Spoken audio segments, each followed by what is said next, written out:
Hello. In my previous lectures, we have covered the functions of management and how management as a concept has evolved over a period of time. We also looked at the objectives and how to look at the goals of the organization and management by objectives.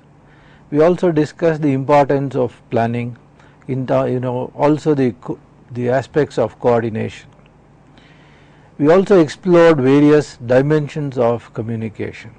Particularly, we elaborated on different aspects of oral communication. In today's lecture, we will further work on the aspects of communication, particularly the boss-subordinate communication or the communication between the organization and the others, and see how communication is the core of management. As we have seen, planning is essential. Planning is extremely important aspect of the management. But then we said not only planning, it is also the organizing, creating an effective organization, the order, the hierarchy, the structure. Then we also said it is coordination is equally important. So planning, organizing, coordination. So we see different individuals, different departments, different groups, different functions, different regions work together. They use their knowledge, their understanding of products and processes. They bring their attitudes, they bring their experiences, they bring their perceptions in the pursuit of achievement of the task. And that is how the communication becomes another critical, important aspect of achievement of the stated goals. Oral communication certainly happens on a daily basis between the peers, between the boss and subordinates, but it is much more important to see the other side of the communication is the written communication. But even when we look at the written communication, that the basic model remains the same, that there is a sender and there is a process of encoding and there is a message and the content and there is the process of decoding and then there is a receiver and also the possible feedback.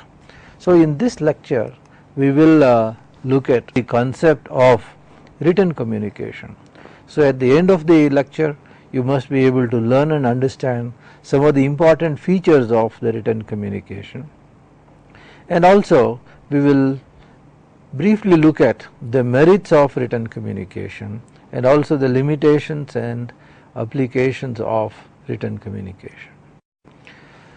So as we go through this understanding of this written communication, we will also appreciate the scope of the oral communication and necessity of the boss subordinate communication on a daily basis. Let us look at the written communication.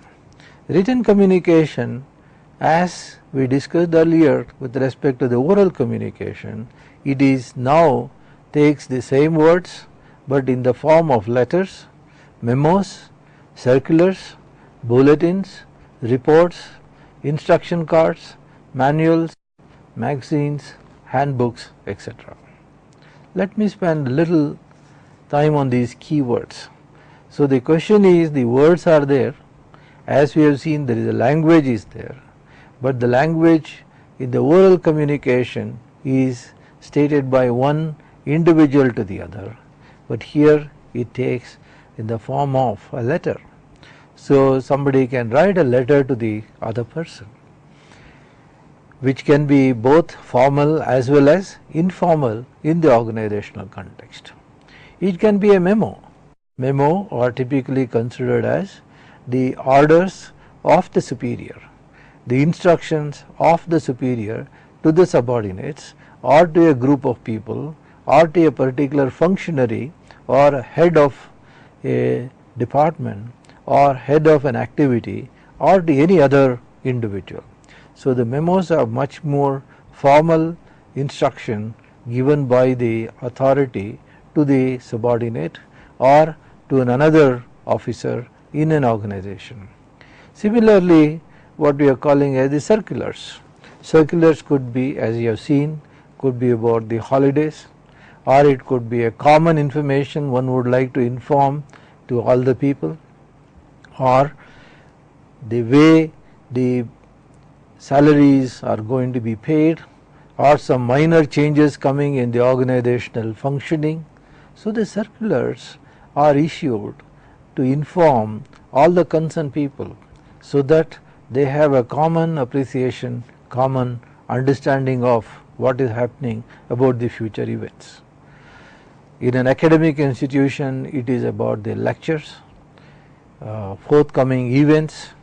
In a manufacturing organization, it about the kind of some of the new standards coming in, or some visitor coming to the organization, or a new item of food being introduced in the canteen, or new menu or a new tariff announced.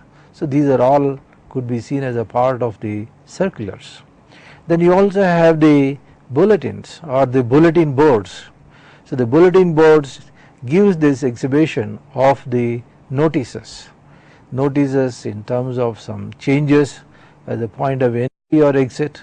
It could be about the shift hours or the starting hours, or it could be the break times or changes in the break time, or the allocation of people to various tasks, or it could be the allocation of people to various shift hours. So many of these things are put in the bulletin boards. So the bulletin boards is another important method of the written communication.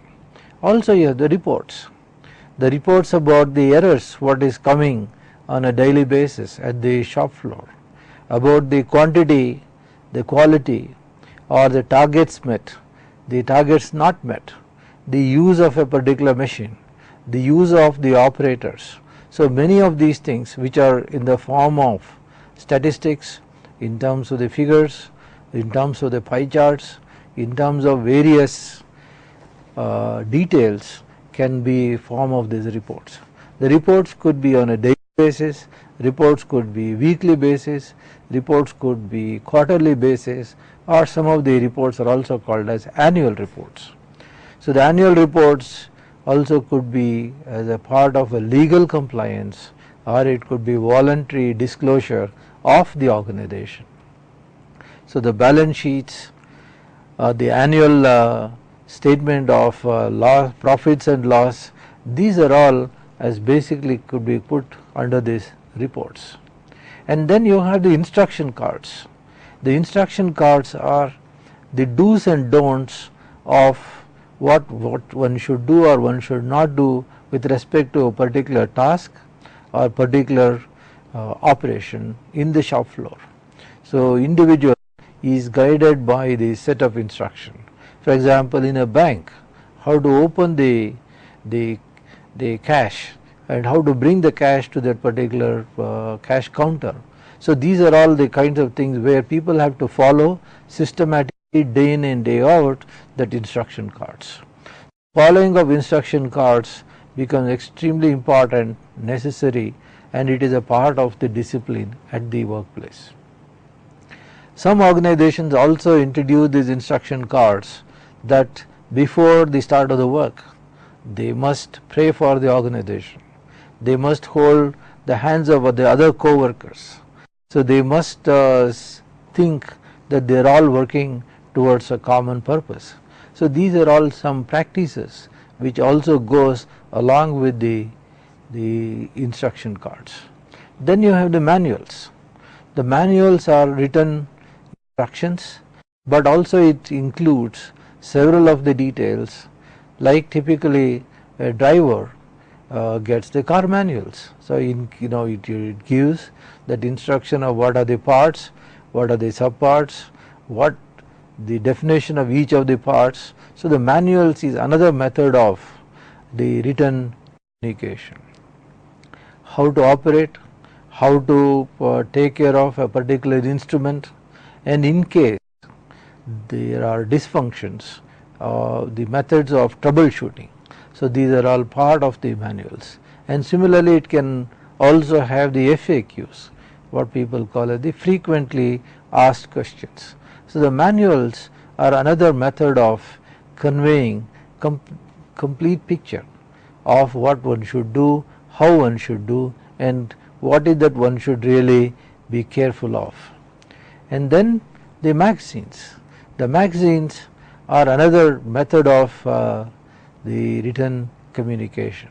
So the organization conveys several formal and informal happenings within the organization, like these employee magazines, or it's also called as the house magazines, provide an important forum for people to exchange some of their knowledge, some of their unique achievements, and also whatever is happening within the families. They do get listed, they do get shared through the magazines. Employee magazines provides a forum for creativity, where people write maybe a joke or maybe a small piece of understanding, or they may share some of the events. So many of these things are taken care of through these employee magazines. But I am not trying to talk about the features of employee magazines, but it is an important aspect of the written communication. Then also the handbooks. Handbooks are very close to the manuals, but handbooks also provide a guidance, a guideline towards the application of various standards, and also the definitions. For example, there are many variants of a particular product. So each of these things are noted very clearly in some of these handbooks. So the handbooks and manuals, they go very close. The handbooks are much more in detail, having all the required definitions and the explanations.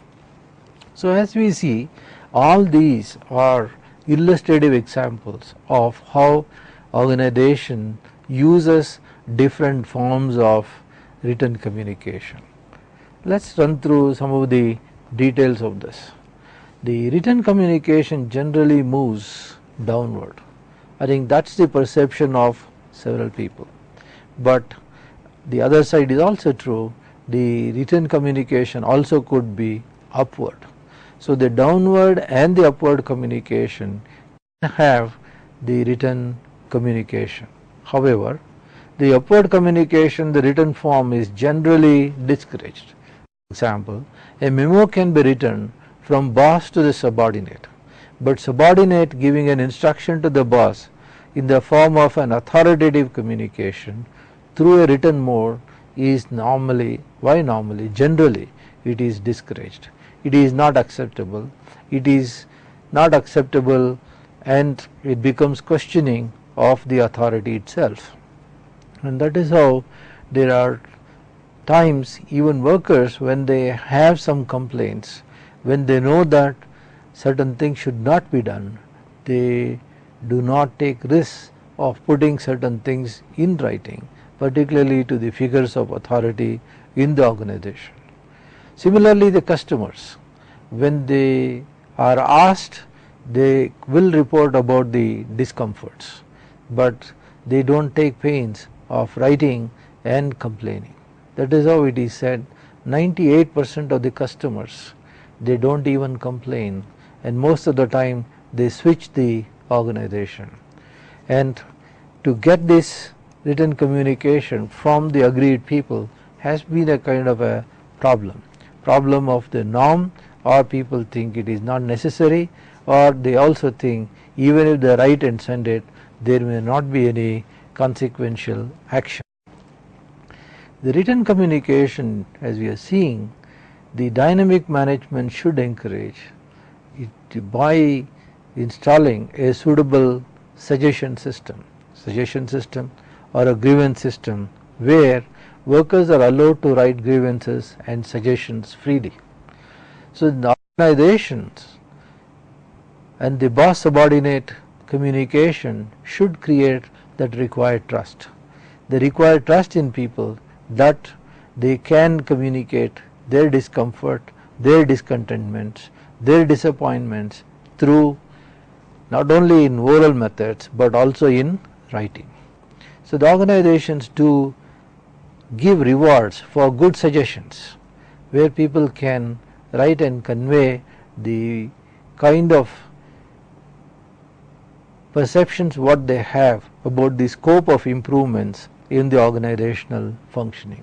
It could be about the product quality, about process efficiencies, or reduction of waste, or use of energy in the workplace, or implementation of some new tools, new practices, or whatever they have seen from other organizations. If they can write and convey to the others, I think that is what would be a good suggestion scheme would do, would encourage people to write and convey to the management and to the others. The grievance procedure is more towards conveying one's discomforts, one's unhappiness. It may be about the boss, it may be about the organization policies and the implementation of the policies. So it is in that sense the written communication from top to down has been considered as more smooth, more effective, with less resistance, whereas there are many problems of upward communication, particularly with respect to the written communication. If you look at factors affecting written communication, there are many, but the listing is very limited. So the written communication is only a permanent record of spoken communication. So that is how if you see the rules of communication applies to both written as well as oral, but here the written communication becomes a kind of a record of what one has stated at a particular point of time. So it is important to see the language, and definitely the language is open, visible. If somebody can read, can take positions on this. So it is important to see how the language itself makes impact on the communication. So one can see the importance and relevance of clear and complete communication. Noun, the kind of adjectives, the kind of verbs used. So it is important that all the aspects of the rules are taken care of, the grammar is taken care of to achieve effective written communication. Many a times the punctuations are important. So it is where you give pauses should also accompany the non-verbal communication and as well as the oral communication. So the correct use of punctuation should not be considered as trivial, because people can misunderstand, can misinterpret without understanding the kind of pauses which are necessary. The spelling is another important thing. So that today there are many spell checks and some of the things are available, but one can also neglect what is there in the spelling. However, in the written communication it becomes very critical and important. To a good reader, poor spelling is an offense against the language. Apart from that, people also can interpret it as that it is not a serious kind of writing, or somebody makes several of the spelling errors. Either it may be interpreted as that the person may not be aware of the language, it reflects the quality of the person who is signing or who is writing. Apart from that, also creates a bad image or a poor image of the sender. So once that poor image comes, as we have seen, that credibility of the sender gets questioned, and once that credibility gets questioned, it creates a barrier in the process of communication, and then the receiver is likely to reject that source of communication. So that is how the good spelling is an important thing. Similarly, the sentence construction, it is the basic unit of language. It is always desirable that you use words which are appropriate, which is generally used and make sense for the other person. So it is the collection of words that has a complete meaning in its own right. So the short and sweet sentences, what people call, are necessary for effective communication. In sentence construction, it becomes much more important. We have seen in the case of domestic inquiry, where within the organization where disciplinary actions are initiated, people need to be told and people exchange the words in an inquiry process, but that also has to be converted it into writing, because it can be verified at a later point of time, either in labor courts or for the or any other person who is initiating disciplinary actions. So it becomes necessary to use simple, straightforward, simple constructions to convey what that individual has stated, and the others also would write, yes, they are able to read and understand whatever has been written as the part of the proceedings. Style is another important thing. The style statement, what people call it as, right? The language is so versatile and people are so different. However, many a times we are able to link the individual based on the communication style. Once you are able to read few sentences, few lines, probably you will be able to say, I think this is the person. So that's where the style becomes so critical. The style is also an expression of the individual's creativity. So the good advice about style stems from the factors that improve the effectiveness of written communication. So avoid using many words when only few will do. Simple words, straightforward words. Also, they avoid ambiguity. Ambiguity coming from complex sentences and detailed descriptions with having many negative connotations to convey one positive thing. And that's the time where people are not too clear, are you talking about the negative or are you talking about the positive? And if you say this as well as that, or when people come with one problem, you give several alternatives, but also you give a very lengthy explanation for each of those things, and that too when you give it in writing, it becomes much more complex to understand and follow. So the written communication must avoid the ambiguities. When instructions are provided from boss to the subordinates, or in a meeting, at the end of the meeting when you draw the minutes should not be written in an ambiguous manner.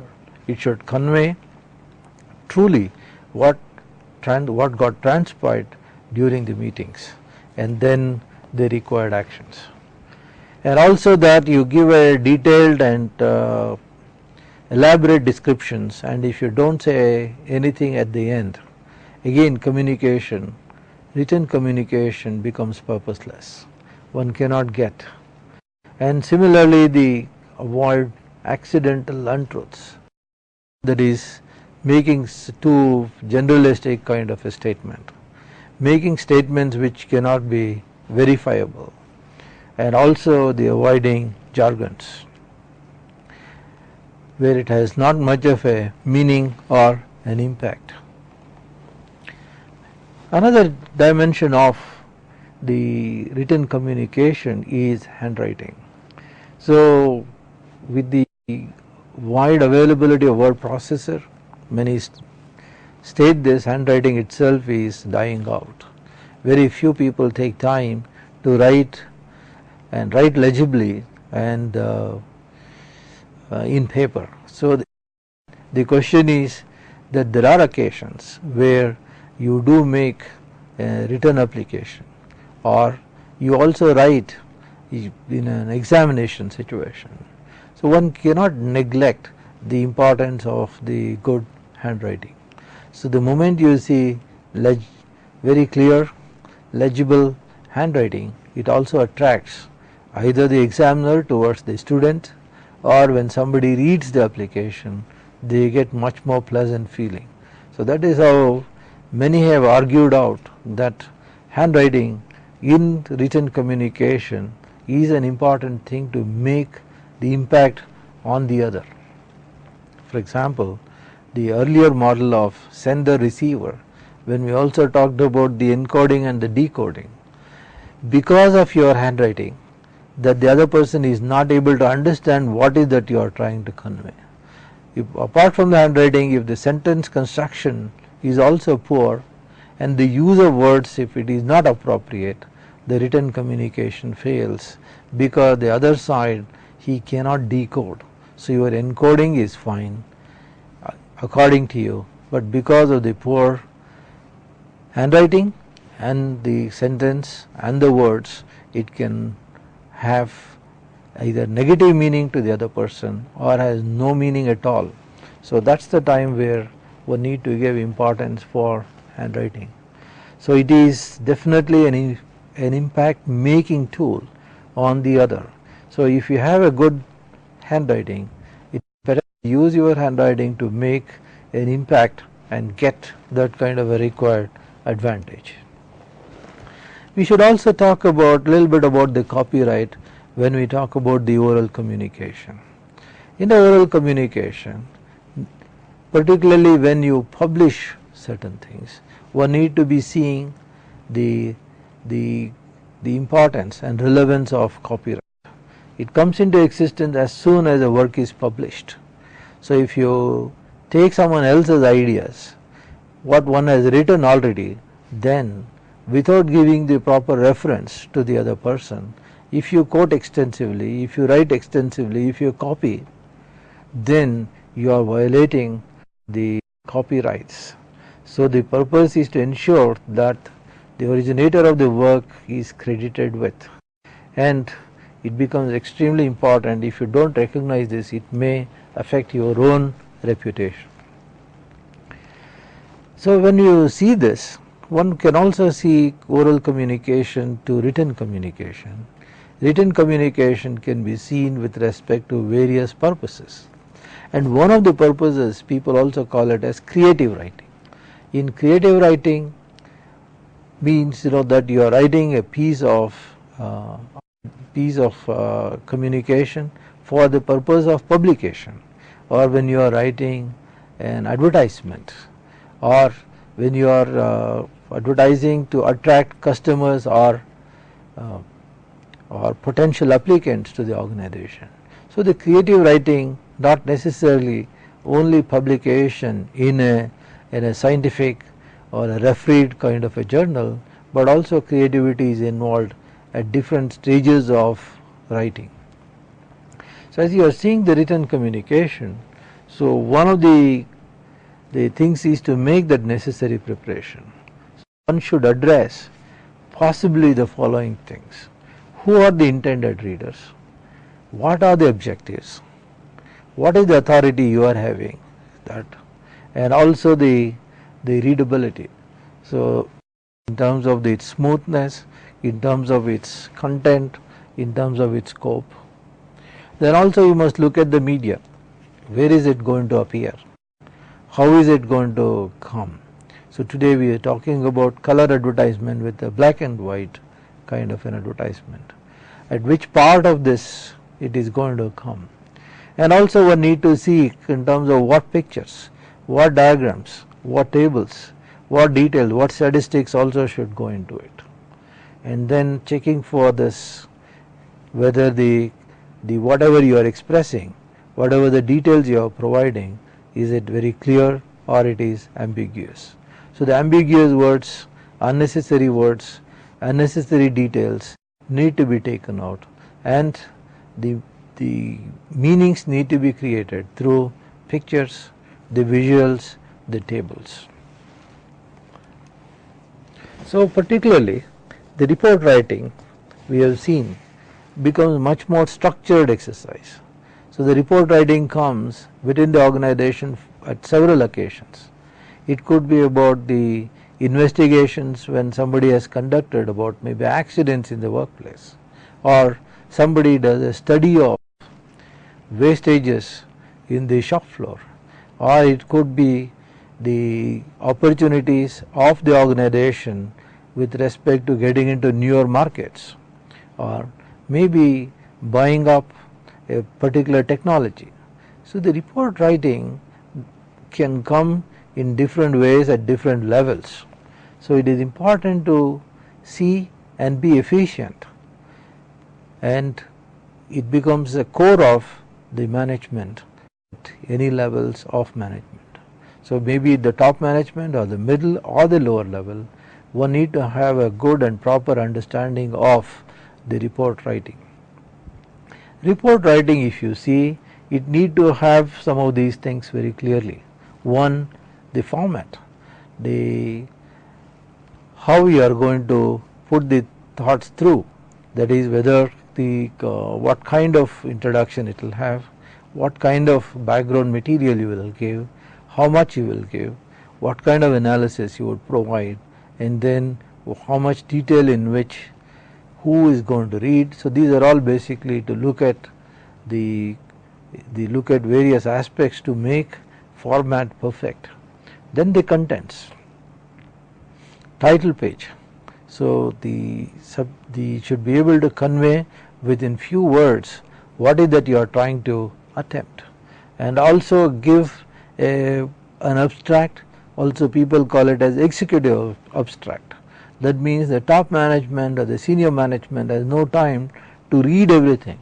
So it may be desirable to give set of keywords, and maybe in about 6 to 8 sentences what is that you intend to convey completely, and that is how the abstracts becomes necessary part of the report.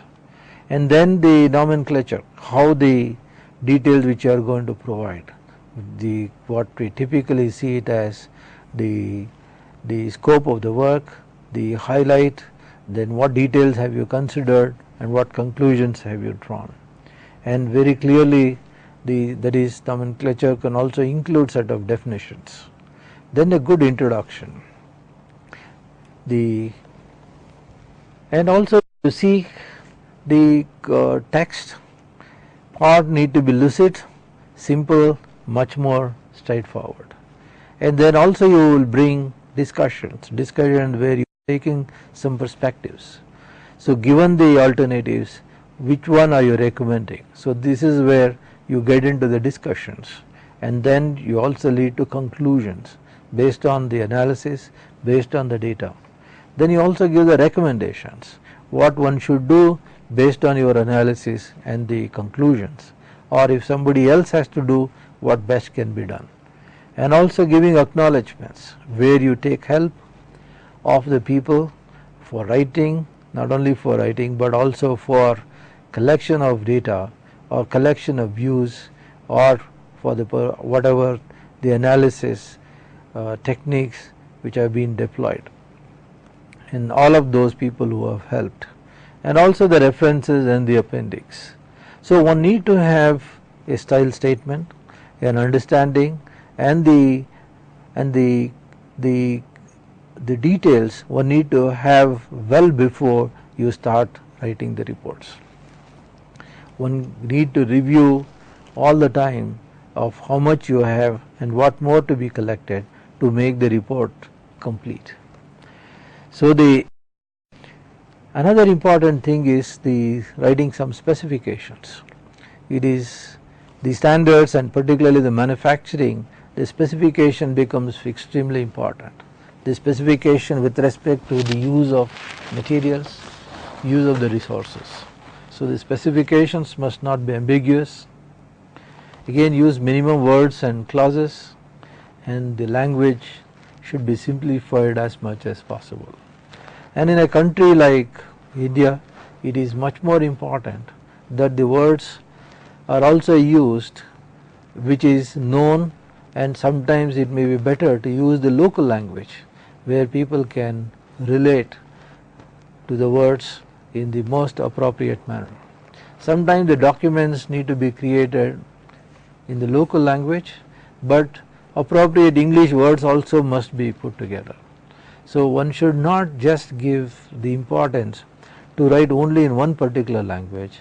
If it is agreeable, if it is necessary to use English language where in a local language document, maybe Tamil, maybe Kannada, or maybe Gujarati, it is desirable to use some of those appropriate English words. The idea is to convey, create that meaning and convey that required understanding. The question is this: getting into that optimum quality for the job rather than the highest quality. So it is not the purity of the language, particularly when it comes to the guidelines, when it comes to the handbooks, when it comes to the specifications, but to convey that required understanding. So it should define essential features, should not consider phrases such as if possible, preferred. Not many choices must be given with respect to the specification. Specification must be very clear, it should adhere to the standards, it should give unambiguous, clear instructions to the person what to follow under these circumstances. So that is how the instructions and specifications, they go together. Some of the common things are to be observed very clearly, like instructions.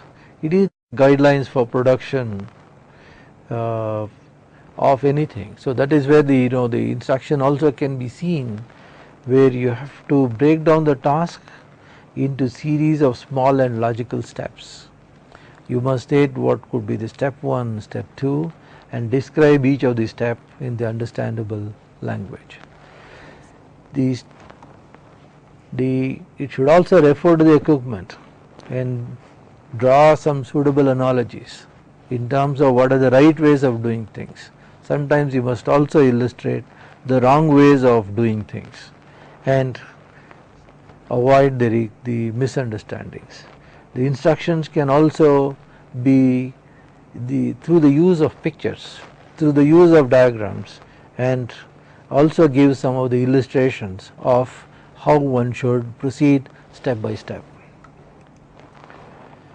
One should also ensure that the reader knows what the aim of the task is, and when the task is complete, and what is supposed to happen next, if anything.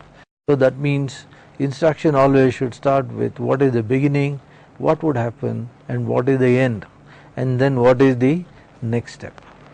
So it should include tests for correctness at important stages. So that means it should also have a kind of a checklist. So come back and see whether you have done all the things. So if you have done all the things, ensure that you have followed all the things and move on to the next step. So building this kind of a checklist, asking the person who is reading your instructions or the written material to agree for all the correct steps, and then following all the steps could lead to better acceptance and also better understanding of the instructions. Now we look at the other example of this business letters. When you write business letters, then you are doing a formal communication either with subordinates or basically with the customers, suppliers, and other agencies, other stakeholders. So it is extremely important for any manager to write and convey his messages very clearly to the other stakeholders, business partners.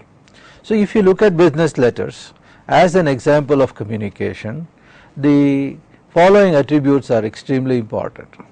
It need to be very concise and to the point. Opening statement should summarize the objectives of the letter. Very clearly you need to convey the intention of the letter, and also we should finish with explicit statement of what is to be done. Action is extremely important, and what you desire from the other party, so such closure statements must come at the end of the business communication. more so with respect to the business letter. But there are minor variations according to the culture. Some cultures, particularly the Eastern culture, the Japanese, they tend to talk about few generalities before they talk exactly what they want to convey. Some other times you also see people write directly of what the contents of the business they are expecting and what is to be done.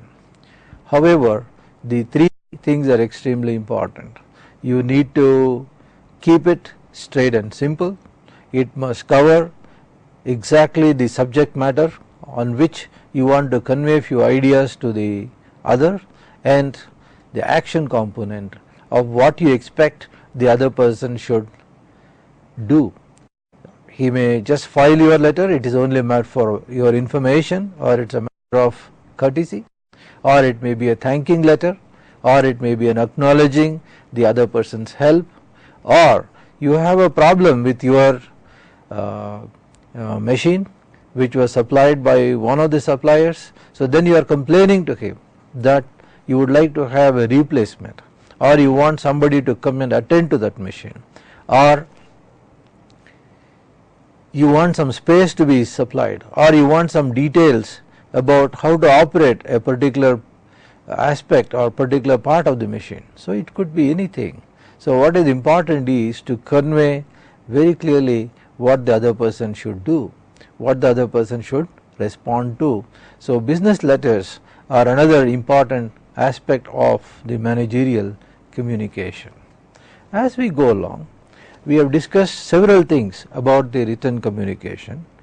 Just to summarize, let us list out what are some of the merits of written communication. I have stated these things earlier, but to clarify our thoughts again on this aspect, the following could be stated.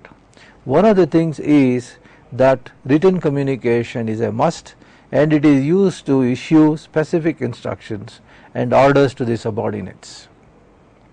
So when you look at boss subordinate communication, it could be for developmental purposes, it could be for coaching, it may be for the purpose of guiding on a day-to-day basis, on a daily basis. These are all the things that happen through oral communication.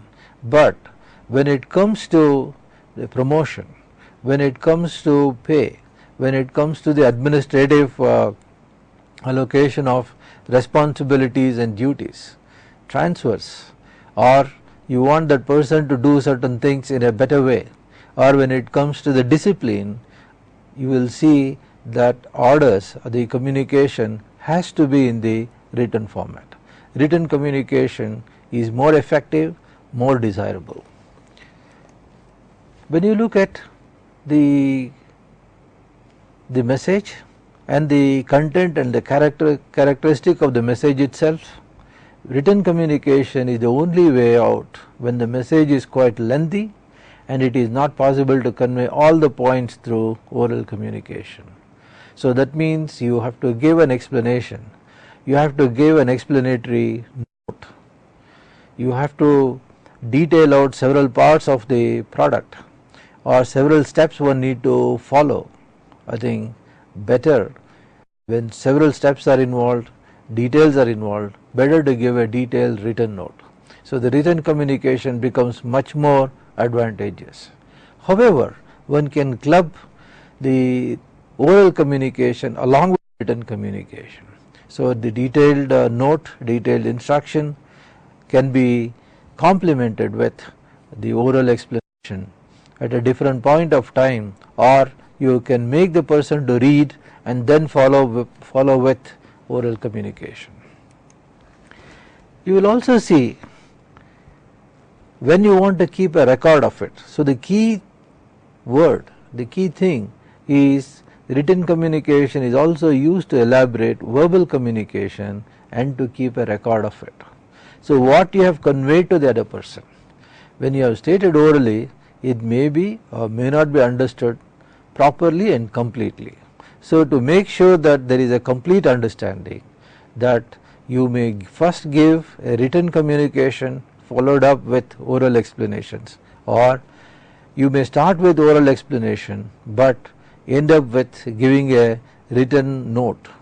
So, the note or a record or set of papers, when you hand it over with all the detailed explanations in the written form, that becomes much more useful, much more effective, and you are also keeping a record of the same. You will also find that written communication serves as a reliable record for future reference and can be used in legal proceedings. At times, particularly, you will see the standing orders in a company. In other words, the discipline. So, what amounts to misconduct, what amounts to misbehavior, what is acceptable and what is not acceptable. Some of these things must be stated, must be clearly communicated through written formats. Written either could be the memos or bulletins, and some of these things would be required later on to defend before the court of law. When people make mistakes, when they don't understand, or they may plead that they were not aware kind of situations, it is better we write down the details. We also have a record of this communication. So, you will also find in some offices that the duties and responsibilities, when it is issued in a written format, they also keep what is known as an office copy. This concept of this office copy is to maintain the order within the organization, and officers are supposed to keep these copies for any future reference and in case if it is required to defend before the court of law. And also, the written communication is extremely important when you are trying to initiate disciplinary actions. So, the warnings, the memo which is issued against the employee, where you have suggested for correcting certain behaviors, these things become extremely relevant and important, and written format would be the most preferable method. It does not mean that the bosses should not convey their displeasure or cannot correct the behavior of the subordinates through oral methods. Oral communication is important, is necessary. However, for certain situations, only the written communication will be the best method. You will also see the written messages are more carefully formulated than oral communication. That is why they are more clear and specific. So, the clarity and specificity are more achieved in written form, in written communication.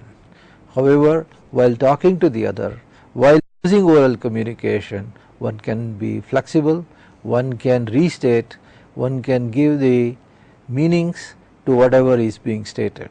Such opportunities are not there. That is how the oral communication to the written communication, when you see written communication becomes much more planned, words are carefully chosen and communicated to the other person. The merits of written communication, if you also see, many have talked about it as a cheaper means of communication when the parties to communicate are situated at distant places.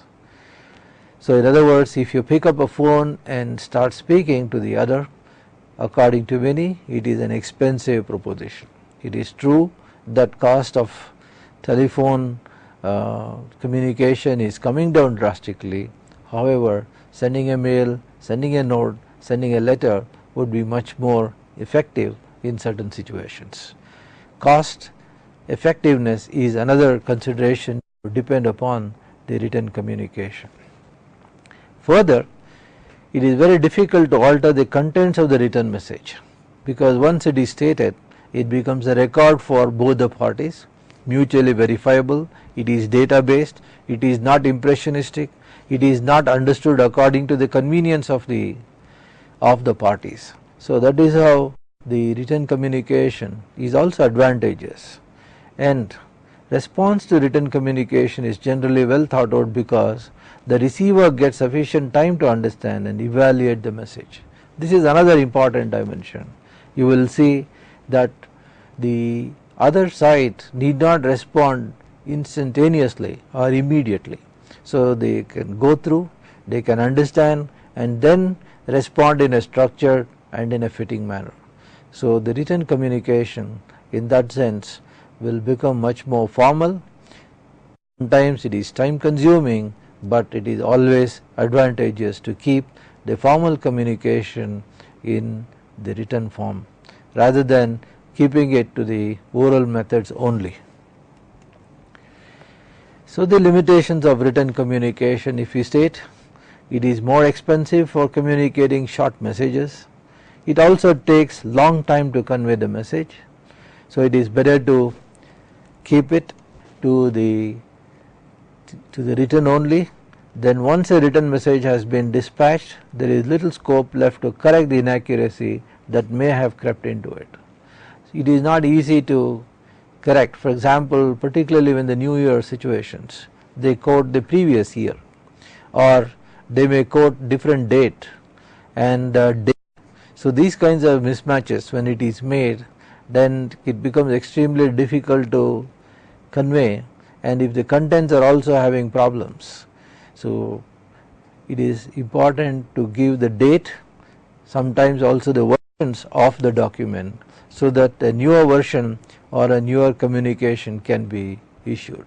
However, that is time consuming, sometimes it is costly, sometimes it can also create misunderstandings between the sender and the receiver. If the written message is poorly drafted, it may create misunderstandings and confusions in the mind of the receiver. Sometimes it is too elaborate, too lengthy explanations, and then the other party is not too clear what is that you are trying to say, and that is how the group of the people who get the circulars with confused messages may get into wrong actions, particularly in a union management situations. Management need to convey precise and clear communications to the other party, otherwise this lack of clarity can be misused to the advantage of the one party. It may also lead to conflicts between the parties that are communicating. When it comes to the union management relationships in particular, or if you are communicating with your bankers, it is important to put all the facts and figures, the expectations, and also the thoughts need to be straight and clear. The demands must be straight and clear, otherwise the problems do come at different levels. One may wrongly interpret the facts, or certain facts may not match with each other, and that is where not only the documents gets questioned, but the whole credibility of the other party. The trust gets misplaced. So then the relationship will get affected. The communication becomes extremely important to sustain the trust, sustain the relationship, and ensure smooth functioning of the organization itself. We will also see the limitation of the written communication, where the written message gives rise to queries for clarification and elaboration, which lead to further loss of time and money. When the communication is not very clear, people have to ask questions, and the asking question means the paper or the file has to move from one office to the other. So each of these movements would demand time and involvement of the people who have to carry the files or who have to see those files and respond to those clarifications. It will also cause for a delay. It will also cause for red tapeism. It will also cause for bureaucratic inactions, and that is how it is important to learn how to write good letters and communicate with the others in the organization and outside the organization. Otherwise, you will also see the written channels may be blocked due to bureaucratic procedures in the organization. Sometimes you must know to whom to address the letter. Sometimes it is through the proper channel. So the organizational hierarchy must also be respected in the written communication. by chance if someone is not aware, may run into issues within the organizational system. Since the written communication is generally formal in nature, one cannot make use of posture to convey one's feelings. It is extremely difficult to express your anger. Sometimes it may be easy to express your happiness. So these gestures or what could be the verbal cues possible in the oral communication that is not possible in the written communication. So emotions cannot be so easily communicated in the written message and more so in a formal letters. So if you look at all this, the application of written communication is used effectively in the following situation. Executives give written instruction where the assignment is important. It is necessary to fix the responsibility. As we have seen, duties, responsibilities goes also along with the accountability. So when you define authority and responsibility, better it is done through the written orders.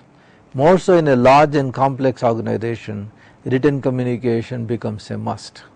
In a small entrepreneurial trader driven organization, many things are informal, it is face to face, gets exchanged on a daily basis.